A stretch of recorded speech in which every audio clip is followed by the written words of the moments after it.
If you've been caught up with the Mario Maker community as of late, you may have heard of Team 0%. Due to Nintendo wanting to murder Wii U and 3DS online, that meant there was only a limited amount of time to play uploaded courses on the original Super Mario Maker. Team 0%'s goal was simple, to clear every uploaded course before the service shut down. As of writing this script, they actually just completed this goal.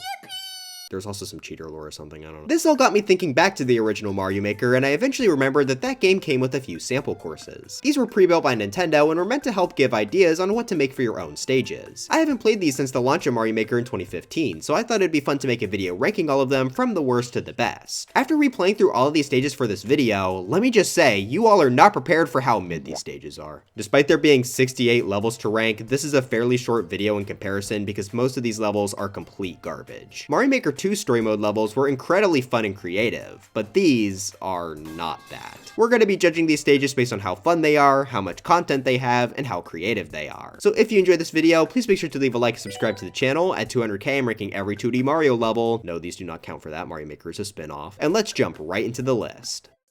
68 Spinning Boo Buddies. This level lasts for approximately 5 seconds. Literally, the entire level is a single staircase with a boo ring on a track. It takes absolutely no effort to beat and isn't creative in the slightest. I guess if you want me to compliment it, the ghosts are spooky, I don't know. 67 Coinocopia. On the complete opposite side of the spectrum, this level lasts for way too long. This is an auto-scroller, which if you've seen my previous videos, you know that I don't really like. They usually just slow down a level and make it drag on for far longer than necessary, and that's definitely the case here. This is over a minute of just collecting coins. There are barely any enemies, and most of those enemies are just Lakitus dropping more coins. I don't understand how anyone could like this level. I mean, what do you even need coins for in this game? You can't buy amiibo costumes, so it's just pointless. What I guess is even worse is that this level likely inspired little babies to make something similar, which is truly criminal. The only reason this is above last place is because at least it feels like a tiny bit of effort went into it. Plus, it shows how differently each of the game's dispensers shoot out coins. Still though, this level is awful and goes on for far too long. 66 Underwater Automation. First off, I don't like underwater levels. They're just not fun to control Mario in. Secondly, I don't like auto levels. Believe it or not, putting your controller down and doing literally nothing is not that interesting. At the very least, this level lets you swim through it without having to watch the auto, but that's not really fun either. Like the last level, this is also guilty for the crime of inspiring people to make auto levels, which absolutely plagued Mario Maker. Still better than refreshing special levels, at least for auto levels I'm not having a seizure. 65 Superstar Dash. You get the star and then you run through some enemies. Did a 5-year-old design this? 64 Even Trampoline's Dream of Flying. At first I thought this maybe had a chance of being interesting. While yes it is another auto-scroll, its idea is solid, having springs with wings flying over the void. Too bad it lasts for 10 seconds, I guess we can just move on now. 63 Find the Fire Flower. There are 2 spiny towers in front of you that are too tall to jump over. To get past them, you have to find a fire flower. The fire flowers are located in these blocks underneath, but only 2 of them have the flowers. So that makes this a guess and check minigame, and as soon as you do find the flower, the stage just ends. Incredible. 62 Spiny Tower Demolition. Wow, I guess someone really hates spinies because we have to destroy another tower. This time though, you have to use a Koopa, which is launched from a bullet blaster on top. This one is better because you don't have to guess and check, and the Koopa jump scare can be mildly dangerous. 61 Attack Stack. Basically the exact same thing, but the enemies are all different and the Koopas come from a pipe. Very creative, guys. 60 Creepy Crawly Bowser Tower. Okay, we have a more original idea now where 3 Bowsers are shooting fire at the player. You have to avoid it until you reach the end, which is kind of a cute idea. Sadly, this is an auto-scroller that once again lasts for about 20 seconds. At least this idea did have potential, unlike the last few. 59 Be Brave and Get Up Close. What the dog do? For this level, you have to find the star in these question mark blocks to kill the chain chomps. I find this to be better than the fire flower one from earlier, only because moving in and out of the chain chomps' attack range is more fun. It's still a boring pick-a-block level though. 58 Underwater. Real exciting name this one has. If you couldn't tell, this takes place underwater, and it's just about the most generic Mario water course ever. Normally I'd place a course like this at the very bottom, but at least this feels like a level, even if it's not really fun. You could just spam A and ignore everything pretty much. 57 Sunken Mario. This is our final fully underwater course. I like it more than the last one just because it's more memorable, having a ton of different pixel art. So retro. The level gameplay-wise isn't that interesting though, you just have to avoid a few Goombas. It is pretty easy, but I somehow managed to get cornered at the end. 56 Bowser Retreats, Mario Advances. Here we have ourselves another cool Bowser idea. This has him go along a track and shoot fireballs at us while we charge him due to the auto-scroll. Again, I do like the idea here, but the level is just too short. It feels like it stops right as it gets going. 55. One Airship Remix. This is the first of several remix courses. These all take levels from previous Mario games and slightly change them up. For the most part, I think these are just really boring reuses of previous layouts, which is not helped by the fact that there are 16 remix levels. Anyway, the reason I think this is the worst one is because it's an auto-scroller. This is based on One Airship from Mario 3, and I feel like the changes weren't that interesting. Since Mario Maker 1 didn't have Larry, they also replaced him with Bowser Jr. But since Launch Mario Maker 1 didn't have keys, you can just ignore him. That pretty much just makes this a worse version of the course. 54. 8B Remix Airship. This also comes from Mario 3 and is low for the exact same reason as the last. I do like this more as the giant winged rocky wrenches are a decent update. They also tried to make fighting Bowser Jr. required by making us need to use his clown car, but funnily enough, you can still just jump into the pipe. 53. Airship. Another incredibly creative title. If you can believe it, this is another auto-scroll airship, but I put it above the last two because it's actually an original level. Happy they decided to put a tiny smidge of effort in. 52. Drybone Stampede. This is another auto-scroll level, but this time you have to jump on Drybones to the end. This is also kind of short, but I like the idea here decent enough. It's probably because I'm biased for Drybones for Smash. If this was a bit longer, I think I'd like it much more.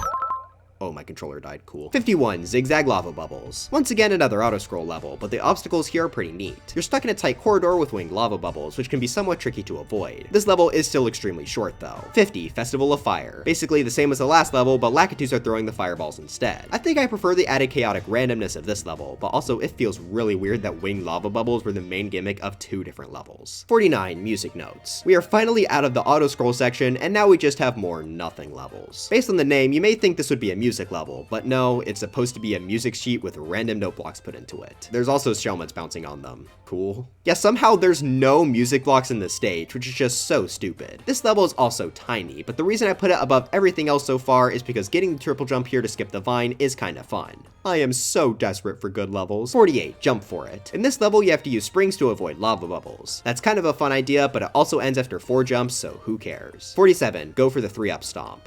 No. No, I don't think I will. Yeah, you could just run past all the wigglers to the end. There's not even a good idea in this level. They want you to try and jump on the wigglers to get a 3-up, but that's a waste of time. It was kind of fun to jump between the semi-solids though, so there's that. 46. Kapow. This is meant to show off how POW blocks can work. Sadly, it does a terrible job since you don't need to use a single one to beat the stage. It was kind of cool how the pipes mix you up between POWs and Koopas, I guess. I don't know. 45. Muncher. This is a giant Muncher pixel art, and once you reach the top, you have to hit a P-switch and oh, that's it. I mean, the pixel art was cool. Wish there was a level to go with it. 44. Ground. This is just about the most generic Mario level you could think of. It takes place in the overworld, and you have to get to the flagpole. There is a minor Lakitu cameo, but other than that, it's nothing special. 43. Blocktown. This is kind of a cute idea, but it's ruined by its execution. You have to enter into this house made of blocks, but instead of something interesting inside the house, it just becomes a picket door. So you have to find which door leads you to the other end of the house. Once you get out, it's cool to jump over the houses, but that doesn't really last very long. It's up here because the block-built houses are cool, but otherwise this level is garbage. 42. A P-switch's journey. The idea here is kinda cute, where you have to watch as a P-switch gets delivered to you, but there's really not much gameplay here. There's like one tough jump to avoid a lava bubble and burner, but otherwise this level is pretty quick. 41. 1-1 Remix Ground. You know, I was gonna put this so much lower on the list because of how overdone 1-1 remixes are, but this game just has so many garbage sample courses that this somehow almost made it to the halfway point. The most interesting change I noticed were the bullet bill coin launchers in the sub area. Otherwise, this is exactly what you'd expect. 40. 1-2 Remix Yoshi. This is taken from Super Mario World, and the changes here are really boring. They fall into two camps. One is just sound effect spam, so that's not interesting in the slightest, and the other changes are just things they had to change because the element doesn't exist in Mario Maker. I'll miss you forever, Chargin' Chuck. 39. HS3 Remix Hammer Bros. This level asks the daring question, what if they remade the Super Mario Bros. Hammer level, but made it easy? Yeah, they give you a shell mode at the start, which negates most of the Hammer Bros attacks. That's also the biggest change in this level, so it's pretty much just worse. At least as a level, it's funnish to play through. 38. 8-4 Remix Castle Labyrinth. Taking a look at the very next level from Super Mario Bros, we have the final one, which I have never really been a fan of. I don't like pick-a-path sort of levels at all, and that's pretty much what it was. Add on the water segment, and that takes this down even more. If it's anything though, this level does have some mystery mushrooms. I probably wouldn't care that much, but seeing as Mario Maker 2 decided to kill this feature,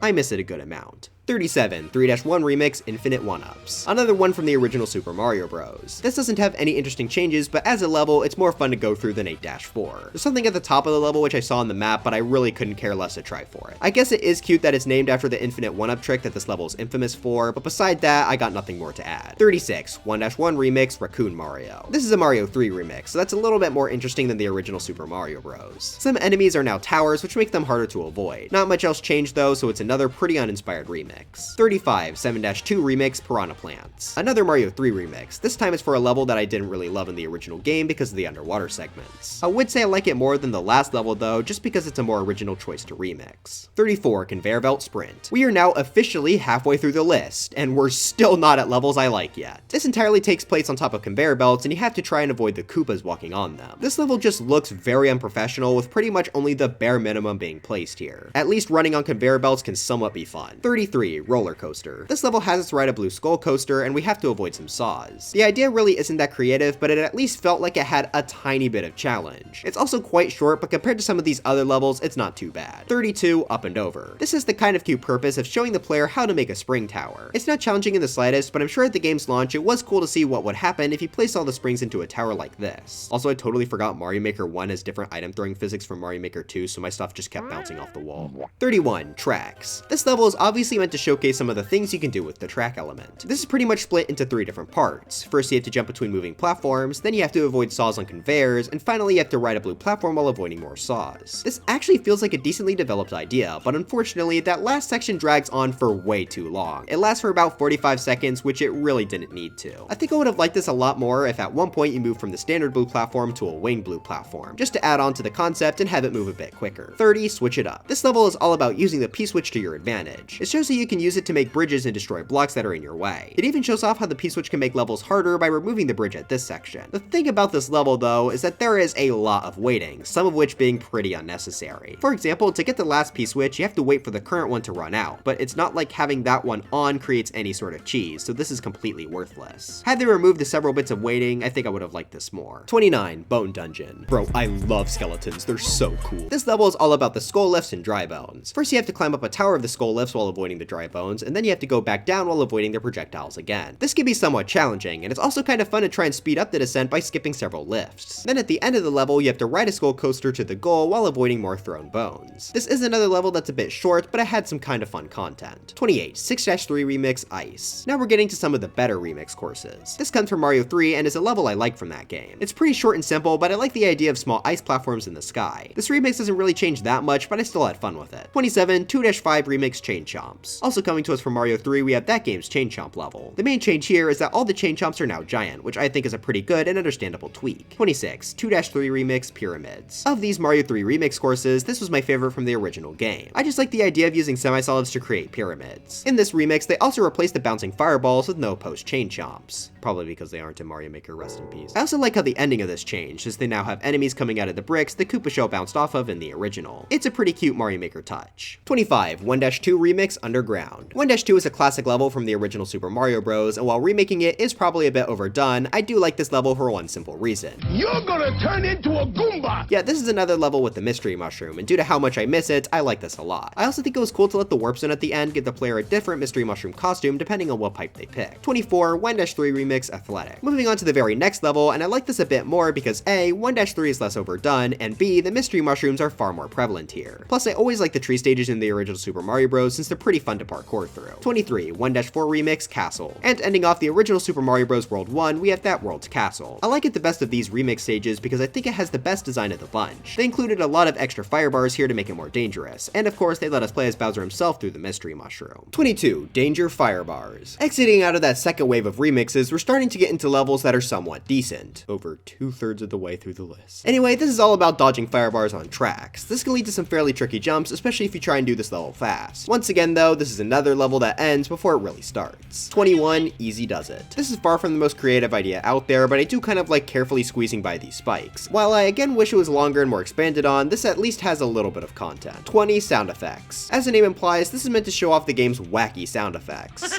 Despite that sounding like a kind of lame idea, they actually end up doing a decent amount with this level. It's not really cohesive in its design, but it shows off many scenarios where sound effects can be used, such as hitting question mark blocks, getting a Goomba shoe, jumping across spikes, and even flying in a clown car. Lengthwise, this is one of the better sample courses too, so I thought I should give it credit there. 19, Shell Shot. This is a solid gimmick once again, this time being shells and springs. There are 3 areas with Koopas and 2 sideways springs at each side. You want to use the shell to defeat the enemies, however doing so will make the shell an obstacle to avoid, which is kinda cool. But like I said, there's only 3, and if you just run past them, which is pretty easy, that's the stage. Really wish they expanded on this one more. 18. Blaster Barrage. This is the somewhat decent theme of showcasing how Bill Blasters work with shellmets. It's got a pretty natural evolution of the concept where you first have to dodge them on normal ground, then on conveyors, and then end with multiple shellmets coming at you. It's pretty easy to just run through, and surprise, it's very short, but this is a solid gimmick. 17. Clowning Around.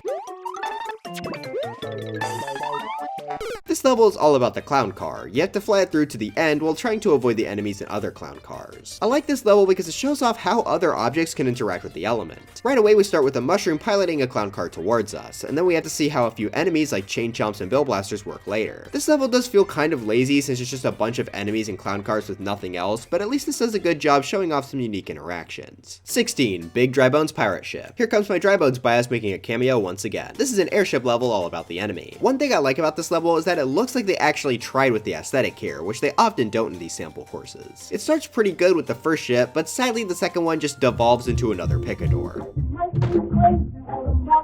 Once you find the correct door, all you have to do is avoid the big dry bones, and that's basically the level. Yeah, maybe this deserves to place a bit lower, but I really do appreciate that this level is probably the best looking one of the entire sample course collection. And yes, I love dry bones. 15. Bloomin' Goombas. This is the cute idea of stacking piranha plants on top of Goombas. This is a good interaction to show, as it changes how you have to defeat these guys since you can no longer jump on them. Near the end of the level, they also use big enemies to ramp it up a bit. Sadly, this is another one that falls to the extremely short curse, but what it had was kinda fun. 14. Shoe Factory. This is another one that's pretty good aesthetic-wise. This is supposed to take place in a Goomba shoe factory, so you have to avoid the ones coming from pipes. They're also placed on conveyors, which fits the factory theme really well and makes the stage a bit harder. You can also use the giant Goomba stiletto to find a secret room in the factory as well. Sadly, there are only 3 sets of pipes you have to run through, but they're each fun. I think this might be the first level in the list I'd consider giving a heart to. Well, I guess Mario Maker 1 used stars, whatever, who cares. 13. 5-3 Remix Shoe Goombas. This is easily my favorite of the remix sample stages. The reason that is because the remix is really cool, as this now shows off not only normal Goomba shoes, but winged and giant ones as well, which are obviously new to Mario Maker. Putting them in this familiar setting is honestly pretty smart, and it was fun going through this level with the new abilities. It also helps that getting a Goomba shoe in the original version of this level was really annoying. Like, why can't I just jump on it? I still don't love remix courses, but hey, this one is undeniably pretty solid. 12. Chain Chomp. This is similar to the Muncher pixel art we saw before, but this time there's a bit of an actual level. It's still quite short, but they do use this idea far better. First off, I really like how the head was designed. Not only can you get a mushroom here, but the pixel art is set up in such a way where you can break it to get a shellmet, which I think is a really cool design choice. Then you have to jump between the chain links as actual chain chomps try to bite you, and they can be somewhat tricky to avoid. Again, this level is quite small, but what they did with it was pretty good. 11. Perilous Vine Climb. This one is pretty short, but I like the challenge.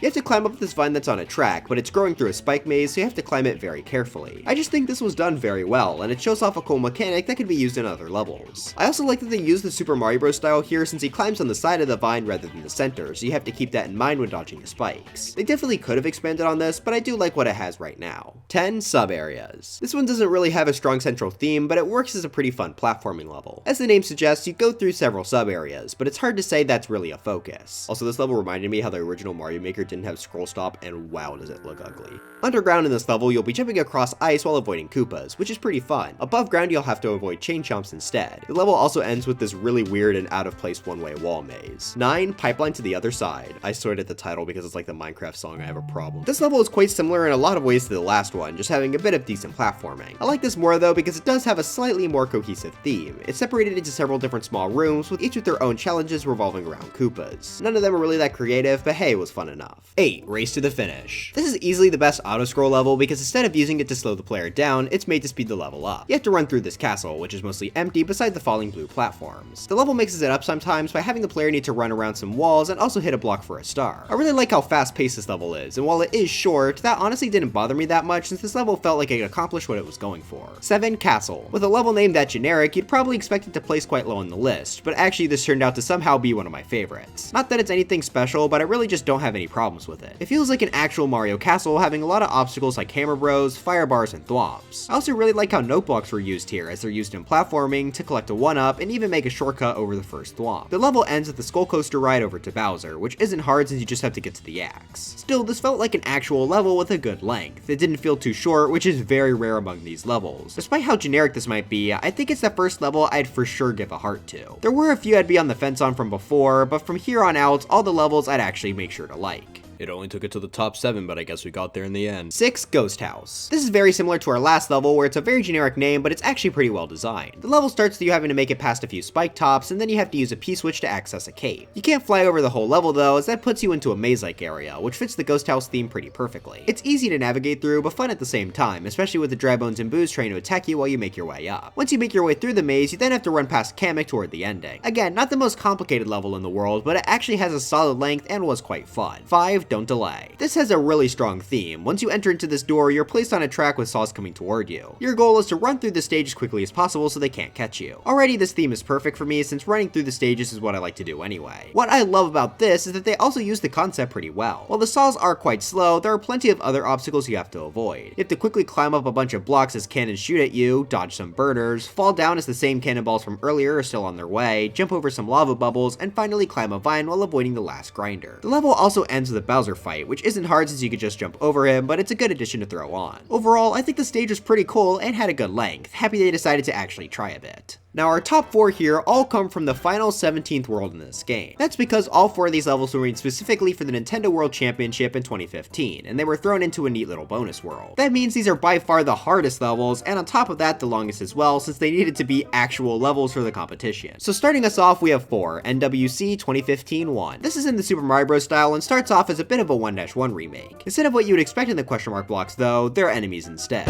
There's also a vine, but that literally just gives you a single coin, so I don't know what the point is. To continue in this level, you have to take the pipe that normally bring you into the sub area in the original, but now it takes you to an exact replica of where you just were. Well, luckily running forward reveals the stage has changed with this abomination of an enemy tower and a wave of fire bars that you have to avoid with a vine. Once you get past that, you then have to avoid piranha plants jumping from pipes, which brings you to my favorite part of the level. Here you have to chain several jumps on fast moving conveyors, which feels really satisfying. It then transitions into jumps off paratroopers, which feels even cooler. Oh, I missed the pipe. Well, luckily even if you miss, this level lets you retry, which is greatly appreciated. From there, all you have to do is descend down to the flag with the cloud. So yeah, this is much longer and harder than what we've seen so far. Of the bunch though, it's my least favorite since it feels the most hot garbage of them with all the random enemies. This does still have a lot going for it though, so it earns number 4. 3. NWC 2015-2. This one takes place in the Mario 3 style. It starts fairly challenging with a clown car obstacle course. There are a ton of enemies that you need to avoid here, which can easily kill you. Once you finally make it out of the— oh, I ran into a spike. Once you get out of there, you're then placed onto a ground segment, and pro tip, just run through it. All the pipes and question mark blocks are just enemies, so they're not helpful. Didn't stop me from trying all of them though. Eventually that brings you to an area where you have to use a Koopa shell to clear a path in front of you, and then climb up on several different vines. That takes you to the next section where you get to use the Goomba shoe to jump on some enemies. Or you could just run to the thwomp like an idiot. That eventually culminates into one last clown car ride past some enemies, which takes you into a pipe for the ending. Overall, I do think this was an improvement as it felt a little bit less chaotic. 2. NWC 2015-4. Going out of order here, we have the new Super Mario Bros. U level, which was meant to be the grand finale of the competition. It's by far the longest and hardest of the bunch. It starts off with a genuinely pretty tricky wall jump section past some grinders. Moving past that, you then have to do a somewhat tricky jump off this blue platform by going under this wall and wall jumping off the second. What is nice about this level though is that you can restart pretty much any section if you fail, which is greatly appreciated. Once you do that, you then have to ground pound through some blocks to get to the next section.